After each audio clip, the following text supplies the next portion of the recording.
And welcome back to movementprofessional.com. Today I want to go over the concept of utilizing forward momentum well and kind of being able to control that. We had talked in another video about the positions and transitions of walking. So this is kind of more part of the transitional phase of movement. So I want to start with, we'll recap walking, and basically walking is broken down into I'm on one leg here, coming forward onto this heel, and then I'm weight shifting forward onto this front leg and rolling up onto the back toe. So as we go faster with that, it's really kind of just a controlling of this forward momentum. So if you're looking at me from the side, I want to be able to keep a nice upright torso, but I'm really moving in a forward falling motion and just having a foot catch me going forward.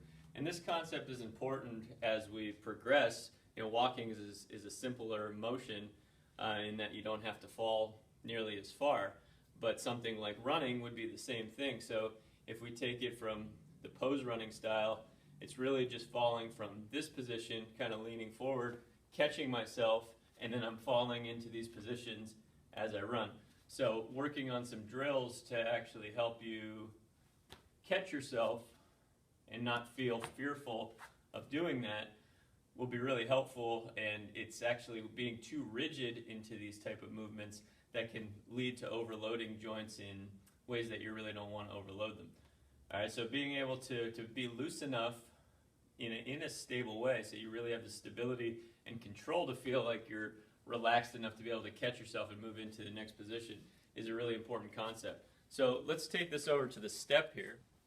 Alright, so again, we're up at the top here, and we're going towards the balls of the foot, and then stepping down, and always have the other foot come forward, just so you're not trying to slow down the momentum of the step down. So if you were doing multiple steps, it would be stepping down and then going right into this left foot would go to the other step, and just go down further and further. All right, the other key is that your torso doesn't get too far out in front of you coming this way, but that it's just tap with the feet. Okay, and that's usually the cue I'll use to try to help people understand that they're after a knee injury or during any type of knee pain, the tendency is to tighten up and try to protect, which just makes everything worse. If you're going slower down the step, now you're grinding out. You're asking someone with knee pain to do basically a one-legged squat, where really it's just much easier if you just think about it as it's just part of the walking from an elevated position. All right, so again, walking, I'm controlling that forward momentum. I see an elevation, I have to lift my hip a little bit higher. All right, so from the walking positions, we have this heel strike, this one-legged stance. When I approach a step, I gotta bring my knee up into flexion a little bit more, or my hip up into flexion a little bit more to step up. So the step up then becomes, I bring this leg up and I'm in a one-legged stance again, and then I control the forward momentum stepping forward. So stepping down a step should be very similar to just the continuation of the walking strategy. All right, and then we just elevate the step, or if someone needs to, we keep it lower. All right, from there, we can also progress into, with the same concept, lunging. All right, so if I'm standing 2 feet together, fall forward, now I'm in a kneeling position, I'm pushing back up to standing. If I was going to do a walking lunge, it would be falling forward, pushing back up, one leg falling forward, catching myself, one leg falling forward, catching. So the more you try to grind this out, the more this back knee takes strain. All right, so the smoother I can be in corralling my forward momentum and being able to understand what the good bottom position is of a lunge, the easier and less stressful on the joints it becomes. All right, so now I'm in this one-legged stance again like I was in walking, bringing the leg through. I'm just taking a longer step now, and I'm controlling my forward momentum, not letting myself be taken too far forward, but also not collapsing and not trying to be overly tight and grinding it out.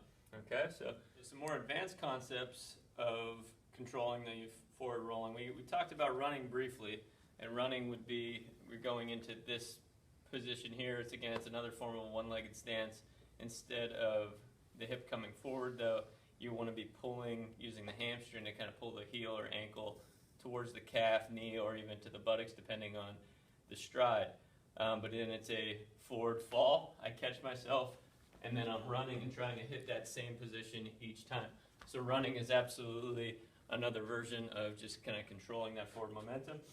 Also, if I'm on a higher elevation, or if I'm a gymnast, or even a stuntman, which I am not, but just the idea it would hold is that when you're falling from some higher elevations, I'm going to use a very low elevation because I'm not a practiced stuntman, but the idea would be as you're jumping off of something I could jump off and land hard, or I could control forward momentum and roll right into a standing position.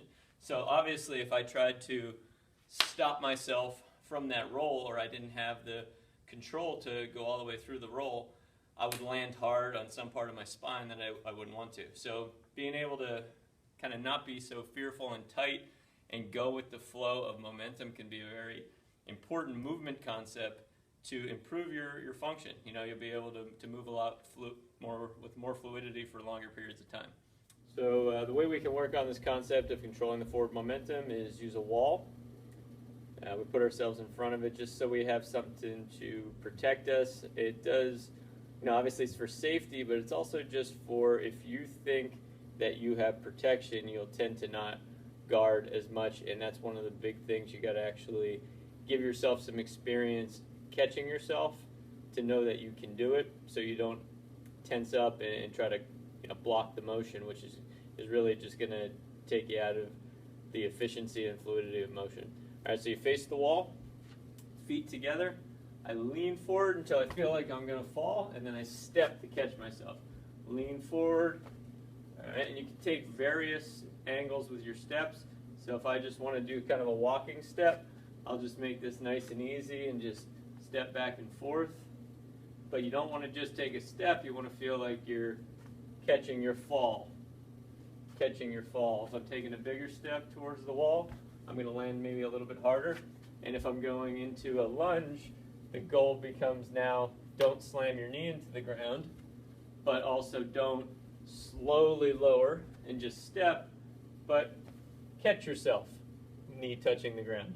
All right, so these are all the drills you can work on preliminarily to improve this concept, but just also as you're out there walking, running, lunging, stepping downstairs, just try to go with the flow of motion and you'll find yourself doing things a little bit more efficiently. See you next time.